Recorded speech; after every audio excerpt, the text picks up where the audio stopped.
Hello, my name's Tony Wrench. A couple of weeks ago I got hold of some sheep's fleeces from a local Facebook group. Very lucky. They're completely raw, straight off the sheep, which is still alive somewhere in the hills. So what I'm going to do is make some rugs. So here's how we do it. Here's what I'm talking about. Make rugs instead of carpets. Put them on chairs or sofas or on the floor. And they last for years. Here's what a peg loom looks like. I like them fairly wide or comfortable for my knees, so it's like this width. There are 18 holes, you could have more or less. I like quite thick rugs, and so they're fairly far apart. They're 50mm apart, 2 inches. And each peg sits in a hole approximately 20mm deep.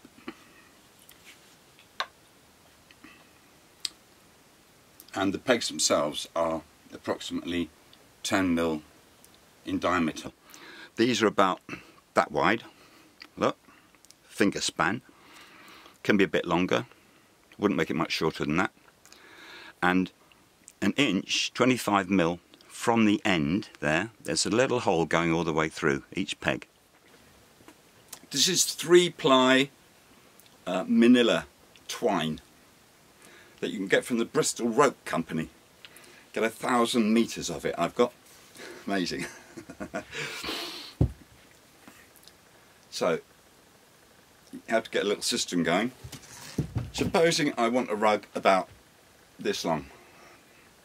That's quite nice. It's the length of a sofa. It's good enough to sleep on.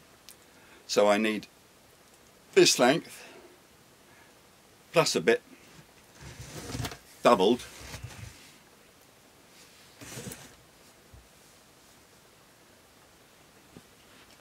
$18 times.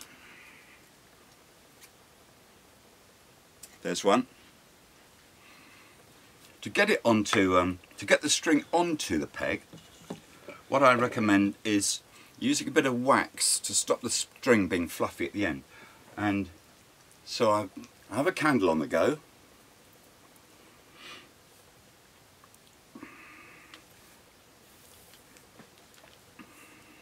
Right.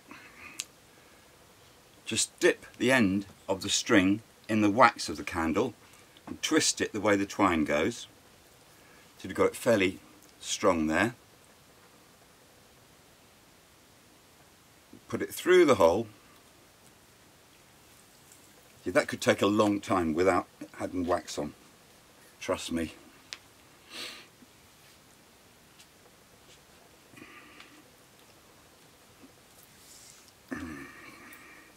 Okay, I've got 2 now. Here's the first one. You have to make sure you're careful where you put the string, otherwise you're getting a bit of a tangle, but it doesn't usually happen actually. There's the first one. Flip it this way, that way. Here's the second one. Flip this. Okay, I think we can get started. I've got the string tied loosely here to stop it getting entangled in everything. Put it on my knee, and I've taken one fleece out of its sack. And first of all I have to assess whether the fleece is going to behave itself or not. These are quite rough fleeces, so I think I'll go for quite a thick rug without trying to wash it or do anything to this wool apart from just twist it so that it's got some body to it. Okay, I'll start in the middle, leave a bit of spare to tuck in, then just go round each peg like this. Keep it twisted, keep pulling extra bits from the fleece without breaking it if you can. So keep it all connected. That's the idea. If it breaks, you just twist it in, it sort of binds into itself. Here we got to the end here. Make it good and strong as we go round. And we're off down this way. Okay, so this is the next day. I've spent about 2 hours on this. As you can see, it's quite a thick job. It's a pretty wild fleece. I've got to a point that you get to several times during a rug where you need to cast off in a sense. So I get it up to this point here, leave myself a bit of a tail, then I just pull the peg out, stick it back in again, pull it through the wool and back in, through the wool, back in, all the way till I've gone down the whole line. Here I am on the last 3.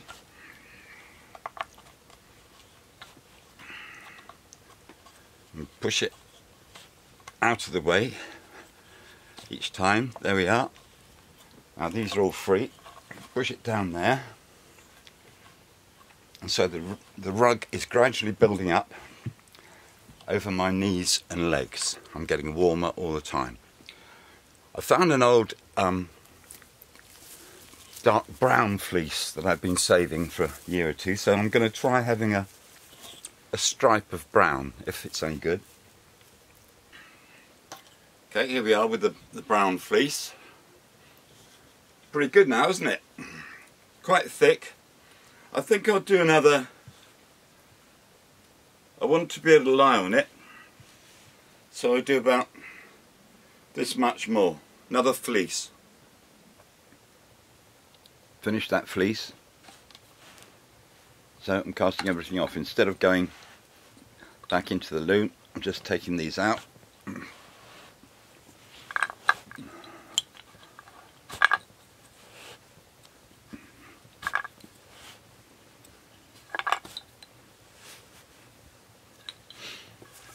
Put that away.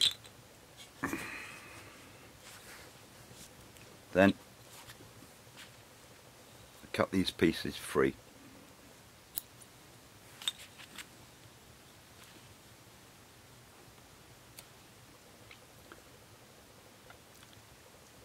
I then take one of these spares and one from the next couple and tie them together. Another reef knot. Next one.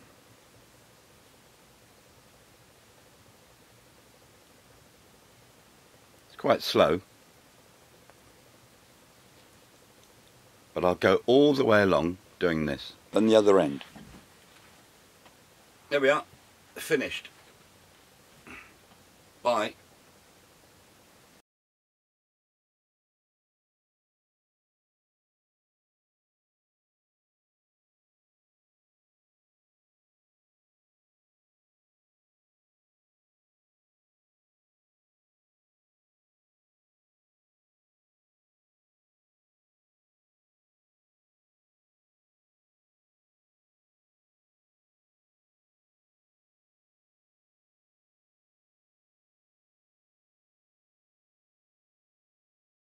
Then we turn it all over and do the same for the other end.